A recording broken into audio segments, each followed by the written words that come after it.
Hello guys, welcome back to my channel.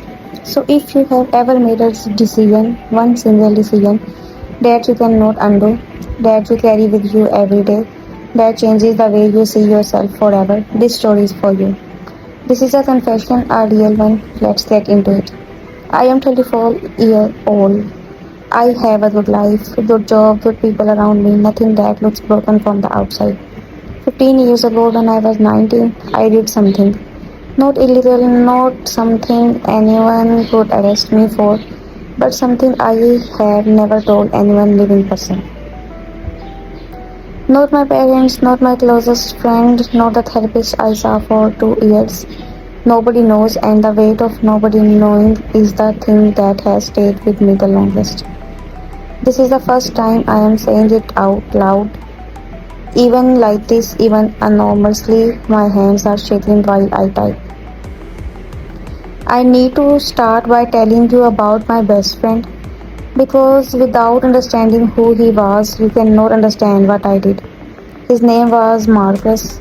We had been best friends since we were 11 years old. 8 years of friendship, the kind where you know someone so well that you finish their sentences, where their family feels like your family, where you cannot imagine your life without them in it. Marcus died when we were 19, and I have spent 15 years knowing that I could have stopped it. Marcus was the kind of person who made everyone around him feel more alive. Funny, loud, always the center of everything. Not in an arrogant way, just in a natural way, the way some people are just built to fill a room. He was studying engineering.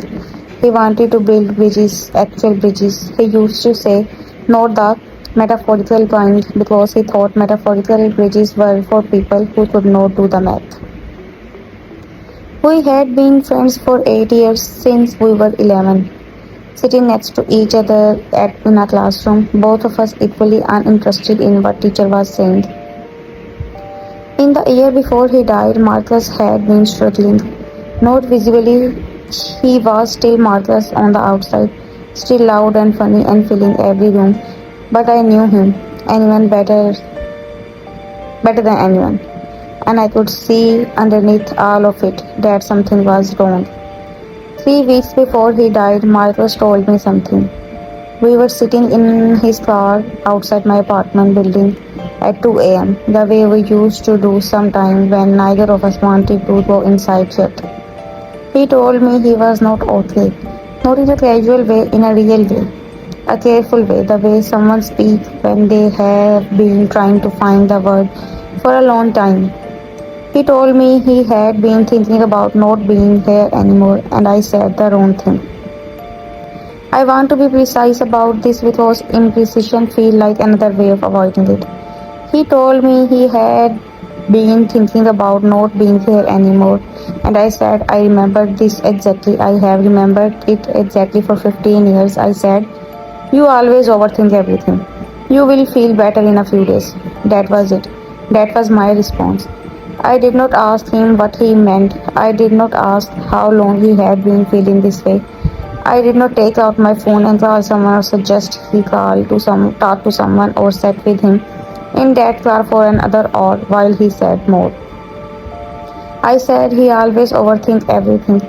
And then I got out of my car and went inside. I told myself he was fine. I told myself he was being dramatic. I told myself I would check on him in a few days when things felt lighter. I did not check on him in a few days. 3 weeks later, Marcus died. The official cause was an accident, and it may have been an accident. I genuinely do not know. I have spent 15 years not knowing. What I do know is that he told me he was not okay, and I told him he was overthinking. And then I never brought it up again, not once in 3 weeks. The grief was enormous. Of course it was. He was my best friend. But underneath the grief was something else, something I did not have a name for at 19 and spent years trying to understand. Guilt is the obvious word, but it was more specific than guilt. It was the very precise, very particular feeling of knowing that there was a moment, one specific moment, 2 a.m. in a car outside my apartment, where I could have done something different, where a different response from me might have changed what came after. I do not know if I would have. I tell myself that on good days, that Marcus was struggling in ways that went deeper than one conversation, that I alone could not have fixed it, that 19 years old are not occupied to know what to do with what he told me. All of that may be true, but I cannot get past. What I have never been able to get past in 15 years is not that I did not know what to do. It is that I did not try to find out. I dismissed him in 11 words and went inside. I chose comfort over discomfort. I chose the easier thing over the right thing. And I have never forgiven myself for that. Not once, not even on a good day.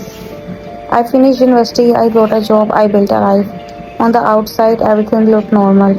On the inside, Marcus is always there. Not in a dramatic way, not every minute of every day, but present in the background, the way something always is when you have not resolved it.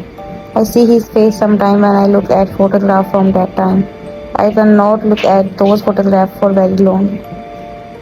I have been in relationships where people told me they loved me and I felt underneath the warmth of that a small specific thought. You would not say that if you knew what I did or did not do.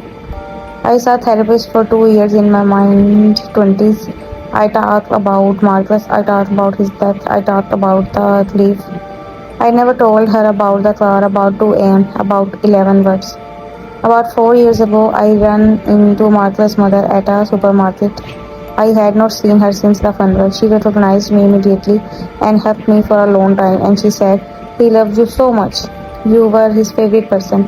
I held it together until I got to my car, and then I sat in a parking lot for 40 minutes because she had no idea. She was telling me her son's favorite person had let him down at the moment that matters most, and she was smiling when she said it. I am posting it now because of something that happened last month.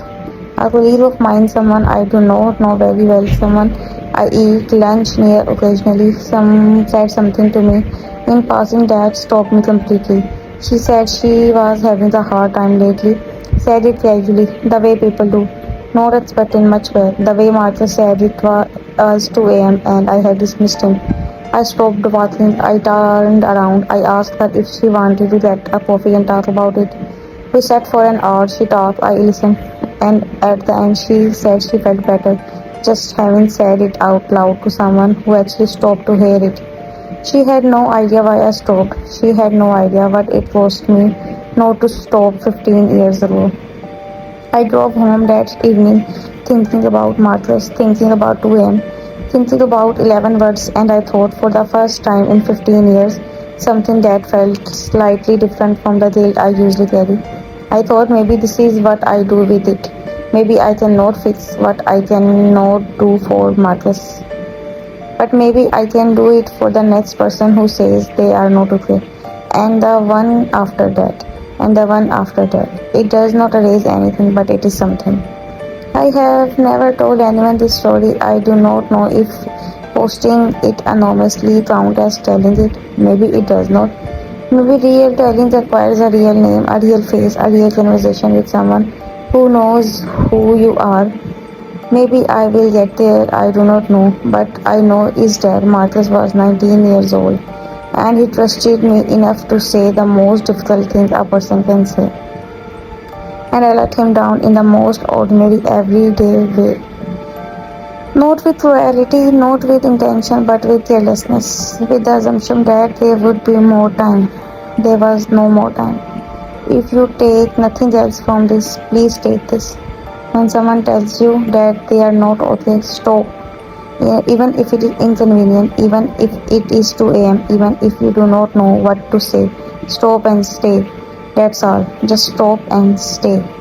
If you are going through something difficult right now, please talk to someone. You do not have to carry it all alone. Share your story in the comments. I read everyone. New story, new day. Subscribe so you never miss one. And bye bye. Tata.